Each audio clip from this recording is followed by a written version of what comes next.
our topic is the blood. Okay, it is related with the physiology. How to define blood?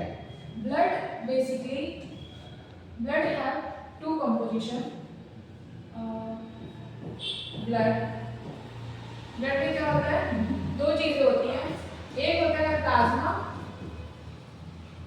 Second होते हैं बाकी के elements, formed element. जो plasma है और फॉर्म्ड एलिमेंट है, इसमें जो फॉर्म्ड एलिमेंट है अगेन इसमें तीन अलग अलग चीजें होती हैं, जैसे कि WBC, RBC एंड प्लेटलेट्स। इनके अपने अपने अलग अलग नाम हैं, जैसे कि RBC जिसे कहते हैं erythrocyte, WBC means leukocytes and platelets means thrombocytes. Okay, तो how to define blood? See, it consist of a pale yellow fluid, इसे क्या कहते हैं? Plasma. How to define plasma?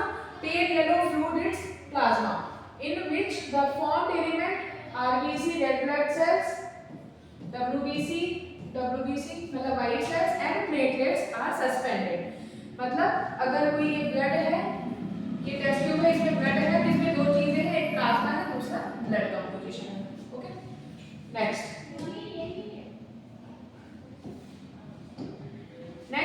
इसके क्या क्या फंक्शन होते हैं, ब्लड के क्या क्या फंक्शन होते हैं? फर्स्ट क्या होगा कि जो डाइजेस्टिव ट्रैक्ट है वहां से सारे के सारे न्यूट्रिएंट्स को लेना और बाकी के टिश्यू तक पहुंचाना। ठीक है, digestive tract to body tissue में कैरी करना ब्लड को, different type of nutrients.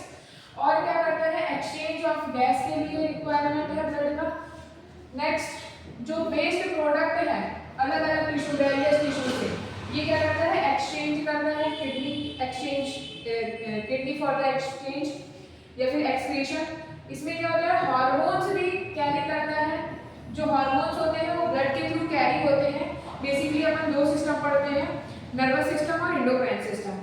Endocrine system में सारे हार्मोन्स के बारे में पढ़ते हैं। तो जो हार्मोन्स होते हैं वो क्या करते हैं? ब्लड के थ्रू एक जगह से दूसरी जगह तक ट्रांसफर होते हैं। ठीक है, जो एंडोक्राइन ग्लैंड में अपन पढ़ेंगे, एंडोक्राइन सिस्टम में। It play important role to temperature control. ठीक है, ये क्या करता है? टेम्परेचर को कंट्रोल करता है। कैसे करता है? By transporting heat from a deeper structure the surface of the body. मतलब कहीं ना कहीं जो ब्लड है वो ट्रांसपोर्टेशन के थ्रू बॉडी में टेम्परेचर को कंट्रोल करता है। Okay, next is water balancing, मतलब वाटर बैलेंस को भी ये मेंटेन करके रखता है। ठीक, नेक्स्ट जो ब्लड है वो एक बफर की तरह काम करता है।